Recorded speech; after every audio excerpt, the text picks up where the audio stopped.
Today we are going to go through my January TBR. Can you believe we're already pretty much into January 2021? Scary, huh? Anyway, so yes, today we're going to do my January TBR. So as it's a new year, I have tweaked it a little bit. So I'm just going to explain the rules and the gameplay, and then we'll get into the actual TBR for January. So let's start out with the name. This TBR game is called Roll of Reeds. I'll explain why in a moment. So the first thing we need to know is we have a game board, and on the game board we have 20 squares. So we start out with number 1, and as you can see there is a not overly happy face on number 1, and the last one is obviously 20, and there's a very happy face on 20. You'll understand why in just a minute. Then we have 2 dice, and this gets us into why the game is called the Roll of Reeds. I've taken a little bit of inspiration from Dungeons and Dragons. Basically that goes with the D20 dice and the smiley or not so smiley faces. So in Dungeons and Dragons, during combat we use a D20 to determine how that combat is going, whether we manage to hit our opponents, how much damage we do, how the fight generally works out. If you roll a 1 on a D20, that's not very good. Hence the not so happy face. A 1 in combat in D&D generally means you've done something really dumb, like dropping your sword or trying to bite someone and falling flat on your face. What that then means usually is not only do you not hit the person, but they then get an attack of opportunity on you because you have to spend the next round or even more getting up, picking up your sword, and so on. So for this particular game, if I roll a 1, I have to re-roll and add another book to my TBR, which of course I could roll multiple ones and therefore have multiple books I have to add to the TBR. To counterbalance that, if I roll a 20, well, that's a great thing. So again, in combat in D&D, if you roll a 20 using just the one D20, because you can use multiple D20s during combat depending on your character, then that's a very great thing to do. So it's usually called a natural 20 or a crit, and it means that not only is it a guaranteed hit, so you don't drop your sword, you do the opposite, you cleave them in half, whatever it might be, but it also doubles your damage. So it's a pretty amazing thing. So for this game, I am going to make it so that if I roll a 20, then I can basically do whatever I want with that 20. So I'll still land on the 20 square, and I can do whatever the prompt is in that square, or I completely scrap it if I want to, or I can use it to put a buddy read into my TBR if I haven't managed to get there yet, or whatever it might be that I want to do, I can do that for this month. So that is why it's the Roll of Reeds. Now to the changes. Originally I was rolling 5 rolls each month, and that gave me my TBR, but the other day I was watching Brianna from Coffee Books and Bullet Journals do her Scattergories TBR game. Her channel is linked below, and she's changed things up a bit, and she's now using dice to determine how many rolls and therefore books she has to read each month. So I decided to do the same. I have grabbed a D12 for that one. So for each month I have to roll the D12. That will determine how many rolls I then have to do on my D20 for the prompts, which will then determine how many books I have to read, and of course if I get the 1 there's more on top, etc. With that being said, and also given that it is the first month in the new year, I've decided not to do any punishments for this month. So January will be punishment free. Going forth into 2021, each month when I don't complete a book, that will mean I have to do 1 extra roll on top of all the other rolls I've had to do to give my TBR its number of books. So if I don't read 4 books, then I've got an extra 4 rolls. So I could end up compounding the problem, but of course I could also roll a 1 or a 2 or a 3 on my D12. So, you know, hopefully it plays out that way, but we'll just see how we go. So that's the January ruling on punishments, but starting February, punishments will be up again. So, like I said, we have our playing board, we have our dice, then we have the game cards, and on each card is a prompt. For example, favourite colour on the cover, subscriber's choice, and so on. So each of these cards has a prompt that will help me to choose the book. There are about 60 or so cards, so each month I'm going to shuffle my deck of cards like so. I'm not a great shuffler, so bear with me.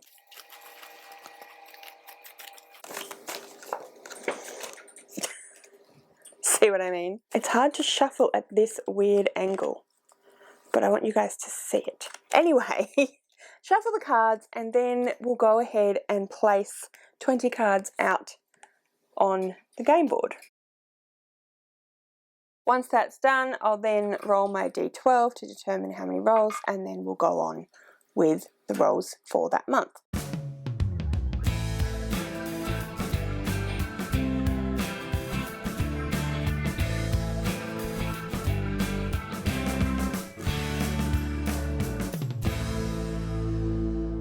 So I'm going to do January's TBR rolls in just a second, but I do just want to say that I actually have 3 books that I need to read in January that I'm really hoping I can fit into whatever the rolls come out as. So at the moment I am buddy reading with my friend Alison, Crescent City, House of Earth and Blood by Sarah J. Maas. As you can see, I'm not very far into it. I am up to page 195.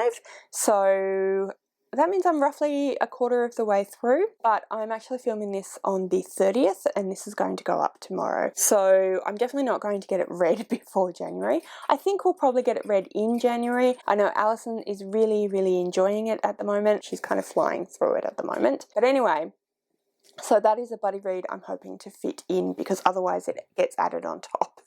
So fingers crossed that doesn't happen. Then I am buddy reading Get a Life Chloe Brown by Talia Hibbert with my friends Max and Rachel. So this is one that we'll be reading throughout the month of January. It's pretty difficult to get us to actually get together and buddy read. So I'm hoping we'll get this read in January, especially if it goes on my TBR. But it is only 367 pages long and it's contemporary, which I usually find relatively quick and easy to read. So I'm hoping that that will be an easy one for us to get through. And then my book club, the Book Into Film Club, we are going to be doing The Dry by Jane Harper. So the Book Into Film Club is where we read a book and then we watch the corresponding adaptation or one of the adaptations for that book. The Dry was made into a film quite recently. I've actually seen the film, but I'm really keen to read the book now, and that is what we'll be doing in January for that club, so I'm hoping I can fit that into the TBR rolls as well. So let's get on with that actual TBR roll now that I've explained all of the rules and the changes and everything. Yeah, so first roll. We're going to roll the 12-sided dice to get the amount of rolls we'll do for January. Alright, so 9. Oh dear. Okay, so we have to do 9 rolls. So I really, really, really hope that I can manage to fit those buddy reads into those 9 rolls, because if I get a 1 on top of that, I could be in some trouble. So 9 rolls, potentially more. I guess we'll just have to see how the game plays out. Roll number 1. 10. Alright, 10. Let's see. Oh, second chance. Roll number 1 gave us the prompt second chance. So that basically means that I choose a book that I tried to read at some point, but for whatever reason I put it down. Not a hard DNF that I got rid of, just a book that I maybe wasn't in the mood for. I'm actually going to choose this throughout the month, so I'm going to do this as kind of a bit of a mood read. The 2 books that I have that I am choosing between are Gideon the Ninth and The Bone Season. Sorry, Gideon the Ninth by Tamsin Muir, The Bone Season by Samantha Shannon. These 2 were on my December TBR. If you have watched my December wrap-up, my mid-December wrap-up, I should say, I'll link it below. You would know that I have been in a little bit of a funny mood in December, and both of these two books were a little bit too intense for me. So I put them aside. So now at some point during February, I have to choose to pick up one of these two books as my second chance. Even though I've started reading both of them, I'm not really sure what they're about, to be completely honest with you. So this one is a urban fantasy dystopian future novel. It's young adult, and this one is an adult sci-fi necromancer in space, I think. Yeah, really got no idea about this one. But yeah, that is my first roll. One of these two books. We got through the first roll relatively well. Let's see how the next one goes. Okay, let's do roll number 2. 18. Alright. 18 is this one here. YA. That's pretty good. A YA. Roll number 2 gave us young adult. So for this one, I have decided that I'm going to read A Torch Against the Night by Zaboy. This is the second book in the Ember in the Ashes series. I don't know much about this particular book, but the first book is a story where we follow two different characters, Elias and Laia. Elias is a member of the martial sort of race, I guess, of people who have conquered this land, and Laia is a member of the conquered race, and it's kind of about their two different stories of how they wind up getting involved in each other's escape plans, I think is probably the easiest way to describe it. Yeah, so anyway, I really enjoyed An Ember in the Ashes, and I have been meaning to read the next lot of books, so this gives me an opportunity to do that. If you can hear typing, that's just Rowan. My clicky keyboard. Rowan's clicky keyboard. Due to some renovations we're doing, he is working in the lounge room, and hopefully I'm not being too annoying filming in the lounge room. So anyway, let's do roll number 3. Okay, roll number 3. 15. I'm trying to show you guys because I don't want you to not believe me. Oh, and we didn't replace 18. Lucky we didn't need to worry about that. Alright, 15 is here. A New York Times bestseller. Interesting. Roll number 3 gave me New York Times bestseller. So I could choose any book that has been or is currently on the New York Times bestseller list with this one. And this gives me the perfect opportunity to include a buddy read, because Sarah J. Maas is, of course, often on the New York Times bestseller list, including with this one, Crescent City. So yeah, I'm going to include this one. So this one is kind of a mixture between a high fantasy and an urban fantasy. I believe it takes place in a future Earth, but there are all sorts of paranormal supernatural beings like fairies, werewolves, vampires, angels that live in the earth or on the earth, and they've kind of taken over and they are now the superior beings. Humanity are, well, it depends on who you ask. I think that they're either considered kind of second-class citizens or possibly slaves. The main characters are Bryce and Hunt. Bryce is a bit of a party girl who is sort of the witness to her best friend's murder, and Hunt is an angel who has been assigned the role of both watching her and also assisting her to find the murderer. So far I'm really enjoying it. Like I said before, I'm definitely not going to finish it in December. I feel like possibly you could argue that it's cheating for me to add a book that I've already started into my January TBR, but you know what?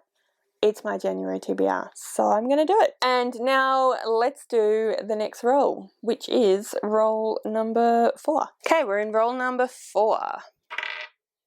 17, quite high numbers at the moment. Okay, that was number 17. Oh, colour wheel. Replace 17. All right, next roll, we got colour wheel. So I have got a colour wheel app that I've downloaded on my phone, and I'm going to spin it, and if I can figure it out, which hopefully I can, I will put the actual spin somewhere here, and then we'll see what colour it comes up with. So that will be the colour of the cover of the book. Alright, let's do that thing.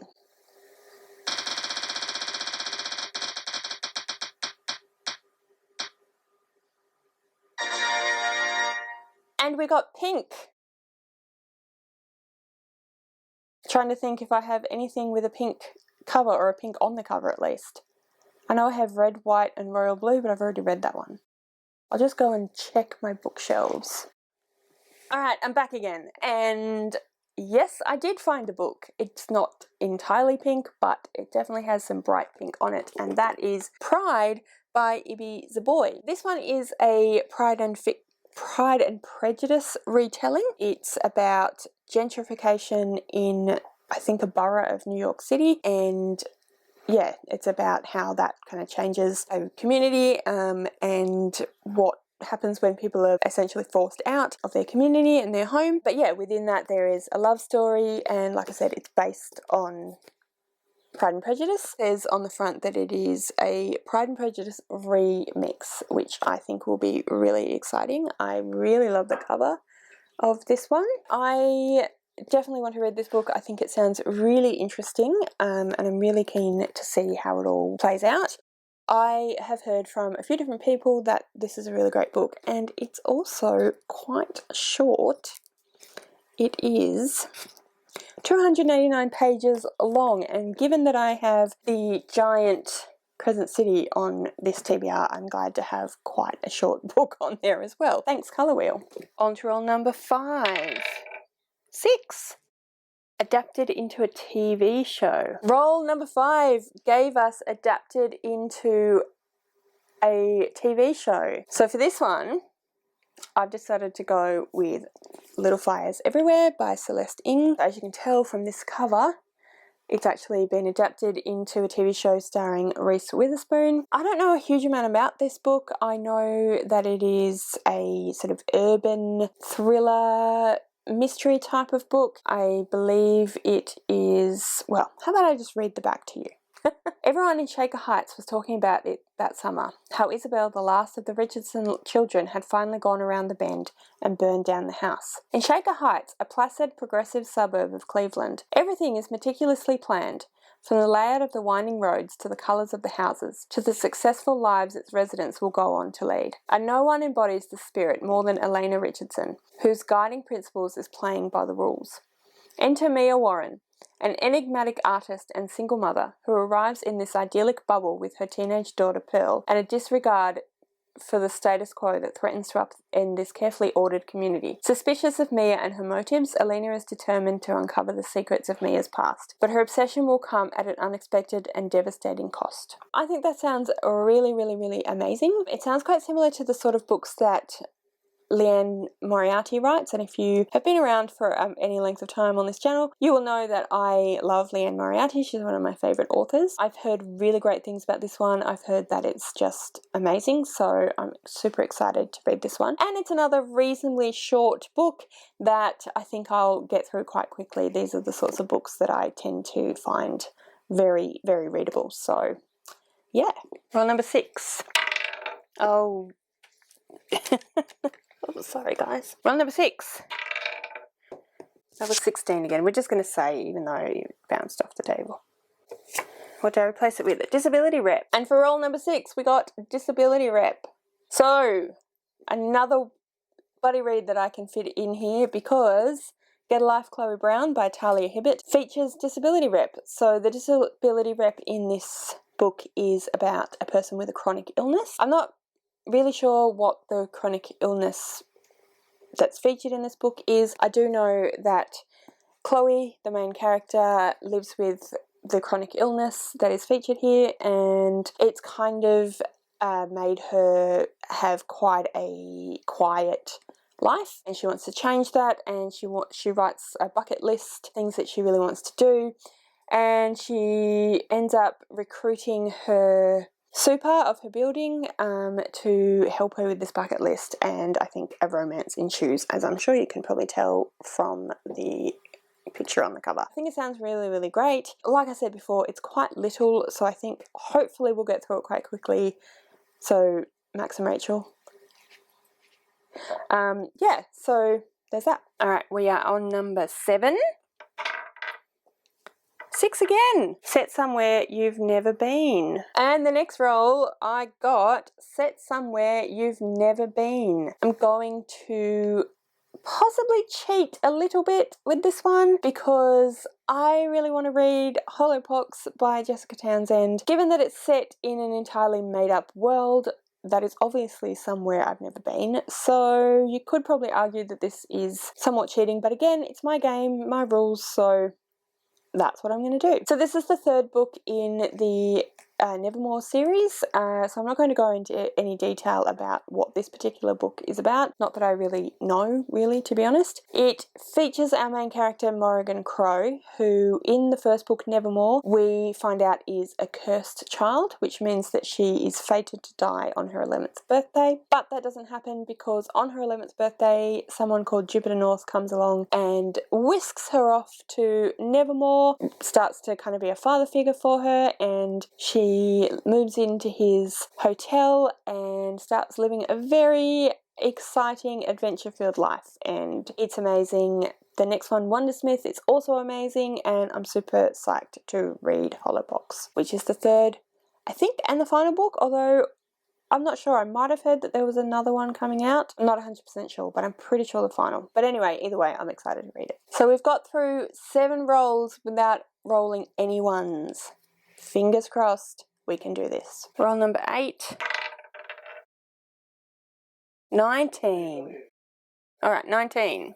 A male author. 8th roll. We got male author, and I've decided for this one that I would like to read An Absolutely Remarkable Thing by Hank Green. I don't know a huge amount about this one either, which I'm actually quite happy to keep that way. I've managed, despite seeing many of you guys talk about this one, not to figure out what the actual storyline is about. I know that it is a science fiction. I think it's young adult. It features a young woman called April. There's sort of these monuments, I guess, suddenly appear. I don't know if across the world, but certainly in the States, and it heralds the beginning of an alien invasion. I think that's what it's about anyway. It sounds interesting. It sounds really fun and funny. I've heard that it's completely amazing. I'm really psyched to read it, and I'm hoping I love it, and if I do, then I'll have to go and grab myself an absolutely foolish endeavour, a beautifully foolish endeavour,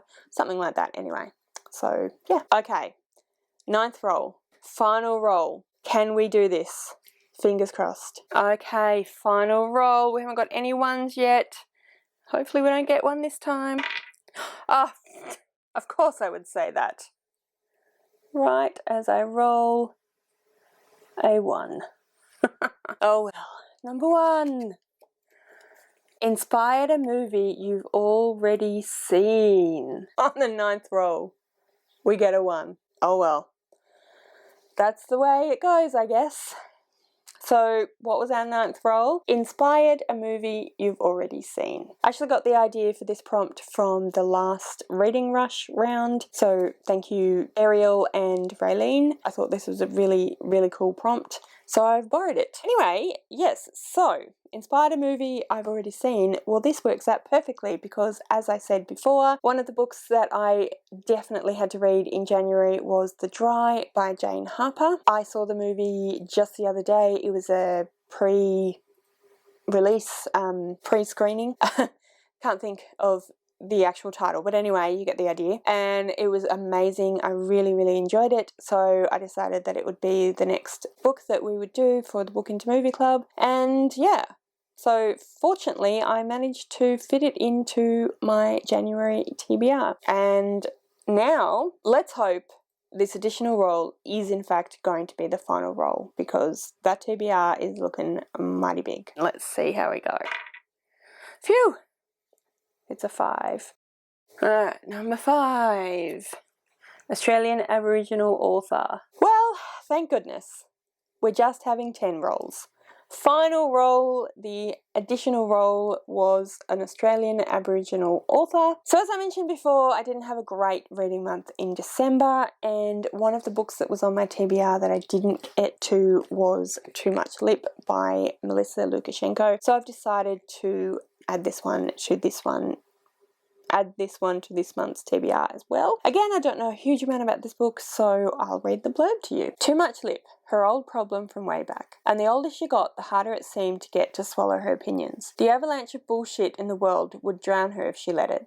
The least she could do was raise her voice in anger. Wisecracking Kerry Salter has spent a lifetime avoiding two things, her hometown and prison. But now her pop is dying and she's an inch away from the lockup, so she heads south on a stolen Harley. Kerry plans to spend 24 hours tops over the border. She quickly discovers, though, that Bunjalong country has a funny way of grabbing onto people. Old family wounds open up as the Salters fight to stop the development of their beloved river, and the unexpected arrival on the scene of a good-looking Dugai fella intent on loving her up only adds more trouble. But then trouble is Kerry's middle name. Gritty and darkly hilarious, Too Much Lip offers redemption and forgiveness where none seems possible. So I thought that sounded really good. I think it's probably going to be somewhat similar to Mullumbimby, also by Melissa Lukashenko, which I did quite enjoy. Yeah, but I've heard that it's actually better, so that's kind of exciting. It has won a stack of awards, so I'm hoping that will mean that it's an amazing book. Okay, so that is the end of this month's roll of reads. Those are all the books that I will be reading during the month of January. What do you think of my new 12-sided dice edition? What do you think of my punishments going forward? Do you think that sounds like a good idea? I'd also love to know what you think of any of these books that you've read, or if you're planning on reading any of these books, please comment below and let me know any and all of those things. If you get to the end of this video and you do want to leave a comment but you're not sure what, please do leave me a stack of books emoji. And yeah, thank you so much for watching. I really do hope that you enjoyed this video. If you did, please give me a thumbs up. Don't forget to subscribe to my channel, and I'll see you next time.